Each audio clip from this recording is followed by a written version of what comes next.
সোনা ভারতীয় বিনিয়োগকারীদের কাছে চিরকালই নিরাপদ আশ্রয়, আর সেই সোনায় বিনিয়োগের আধুনিক মাধ্যম হিসেবে সভারেন গোল্ড বন্ড বা এসজিবি গত কয়েক বছরেই দারুণ জনপ্রিয় হয়েছে। কিন্তু সভারেন গোল্ড বন্ড 2026 এক গুরুত্বপূর্ণ সিদ্ধান্ত এসেছে, যা বদলে দিতে পারে এসজিবি বিনিয়োগকারীদের পুরো ট্যাক্স হিসেব।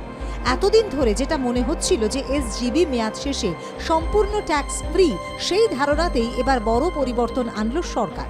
কারা এখনো ট্যাক্স ফ্রি সুবিধে পাবেন, কারা এই সুবিধে হারালেন, এবং এই সিদ্ধান্তের পেছনে সরকারের আসল উদ্দেশ্য কি? সভারেন গোল্ড বন্ড কি এবং কেন জনপ্রিয়? সভারেন গোল্ড বন্ড স্কিম চালু হয় 2015 সালে। উদ্দেশ্য ছিল একদিকে সাধারণ মানুষকে ফিজিক্যাল সোনার বদলে ডিজিটালের মাধ্যমে বিনিয়োগে উৎসাহ দেওয়া, অন্যদিকে ভারতের অতিরিক্ত সোনা আমদানি কমানো।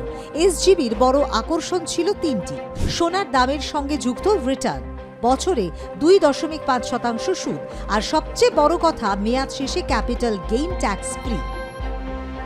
এই কারণেই বাজারে সোনার দাম বাড়ার সঙ্গে সঙ্গে এসজিবিতে বিনিয়োগও হু করে বেড়েছে।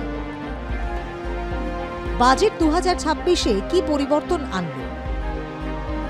বাজেট 2026-এ ফাইন্যান্স বিলের মাধ্যমে সরকার স্পষ্ট করে দিয়েছে সভারেন গোল্ড বন্ডের ক্যাপিটাল গেইন ট্যাক্স ছাড় এখন আর সবার জন্য নয়। এতদিন ইনকাম ট্যাক্স অ্যাক্টের সেকশন 47 অনুযায়ী এসজিবি মেয়াদ শেষে রিডিম করলে ক্যাপিটাল গেইন ট্যাক্স দিতে হতো না, কিন্তু এবারে বলা হয়েছে এই ছাড় শুধুমাত্র তাদের জন্য যারা আরবিআই থেকে সরাসরি বন্ড কিনেছেন এবং যারা একটানা মেয়াদ শেষ হওয়া পর্যন্ত ধরে রেখেছেন। এই নতুন নিয়ম কার্যকর হবে 1 এপ্রিল 2026 থেকে, অর্থাৎ FY 2026-27 থেকে। প্রাইমারি ইনভেস্টার্স কারা লাভে থাকলেন? যারা আরবিআইয়ের মূল ইস্যু উইন্ডো থেকে সভারেন গোল্ড বন্ড কিনেছিলেন এবং পুরো 8 বছর ধরে রেখেছেন, তাদের জন্য কিছুই বদলাচ্ছে না। মেয়াদ শেষে ক্যাপিটাল গেইন পুরোপুরি ট্যাক্স ফ্রি, শুধু আগের মতোই 2.5% সুদের ওপর ট্যাক্স দিতে হবে।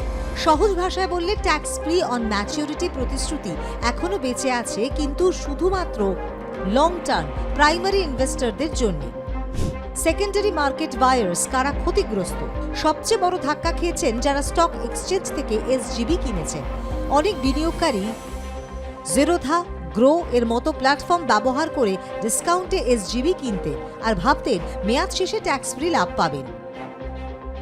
বাজেট 2026 স্পষ্ট করে দিয়েছে সেকেন্ডারি মার্কেট থেকে কেনা এসজিবিতে আর ক্যাপিটাল গেইন ট্যাক্স ছাড় মিলবে না, অর্থাৎ কেনার দামের সঙ্গে রিডেমশন ভ্যালুর পার্থক্য এবার ক্যাপিটাল গেইন হিসেবে ট্যাক্সযোগ্য হবে।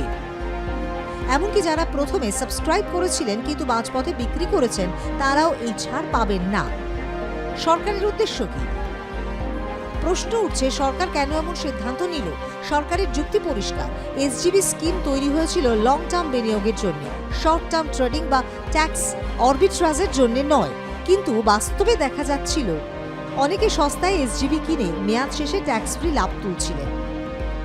এর মধ্যেই FY 25-26 এর প্রথম 9 মাসে ভারতের সোনা আমদানি পৌঁছেছে প্রায় $50 বিলিয়ন।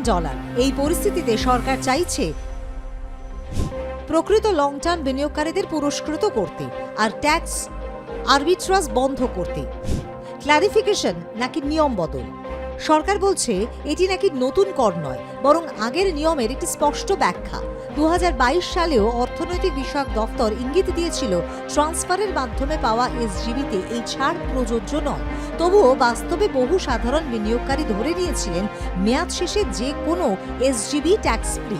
সেই ধারণাতে এবার বড় ধাক্কা দিল বাজেট 2026।